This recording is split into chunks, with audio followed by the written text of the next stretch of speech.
Shalom, shalom, bien-aimés dans le Seigneur. Rhapsodie des réalités du mercredi 30 avril 2025. Notre thème d'aujourd'hui est le pouvoir de la prière collective. Alléluia. Pasteur Christ partage avec nous sur ce verset, Éphésiens 6, verset 12.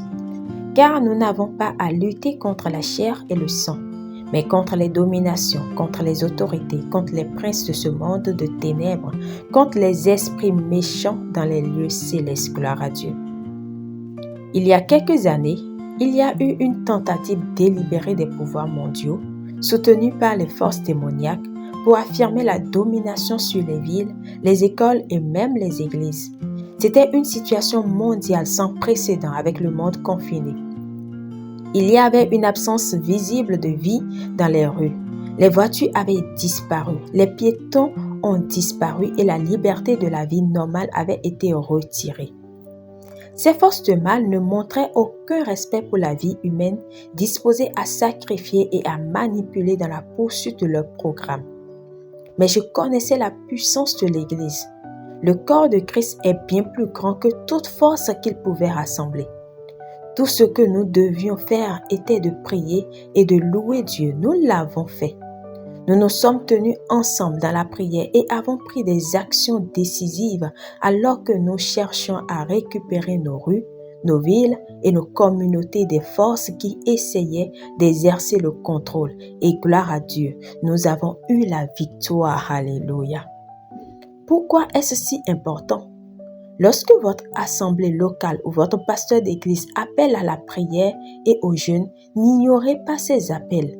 Il y a beaucoup que nous pouvons réaliser ensemble comme corps du Christ. Nous lisons comment la prière collective de l'Église leur a permis de proclamer hardiment le message de Christ dans Actes 4, verset 31. Quand ils eurent prié, le lieu où ils étaient assemblés trembla. Ils furent tous remplis du Saint-Esprit et ils annonçaient la parole de Dieu avec assurance. Alléluia. Nous trouvons un autre exemple notable dans Actes 12, versets 5 à 16, où l'Église a prié sérieusement pour Pierre pendant qu'il était emprisonné. Leurs prières ont été exaucées lorsqu'un ange du Seigneur l'a miraculeusement libéré de prison. Alléluia. Vous devriez être excité chaque fois que vous avez l'occasion de prier avec d'autres chrétiens. À ces moments, nous exerçons le pouvoir de l'Église alors que nous prenons position et refusons de permettre à l'ennemi de prendre ce qui nous appartient. Nous tournons plutôt les choses à notre avantage dans les nations en déclarant leur restauration au nom de Jésus. Amen. Prière. Cher Père, merci pour le pouvoir de la prière collective et pour l'autorité que tu nous as donnée par Christ Jésus pour nous tenir contre toute domination et puissance des ténèbres. Nous résistons contre tout agenda démoniaque sur les nations à travers les guerres, enlèvements, les meurtres et l'injustice. Nous proclamons la justice, la restauration et la victoire sur nos villes et nos nations, déclarant la paix à l'intérieur de nos frontières au nom de Jésus. Amen. Pour une étude approfondie, nous lisons Jacques 5, verset 16, Matthieu 18, verset 18 à 20, Actes 12, verset 1 à 5. Tout commence par la nouvelle naissance. Si vous n'êtes pas encore né de nouveau, nous vous invitons à faire de Jésus-Christ le Seigneur de votre vie, en priant ainsi de tout votre cœur et de manière à vous entendre. Prions.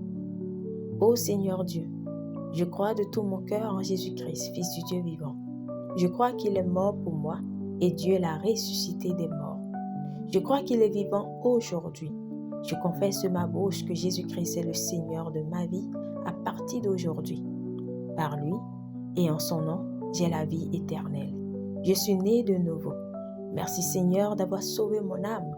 Je suis désormais un enfant de Dieu. Alléluia. Vous pouvez lire Romains 10, versets 9 à 10.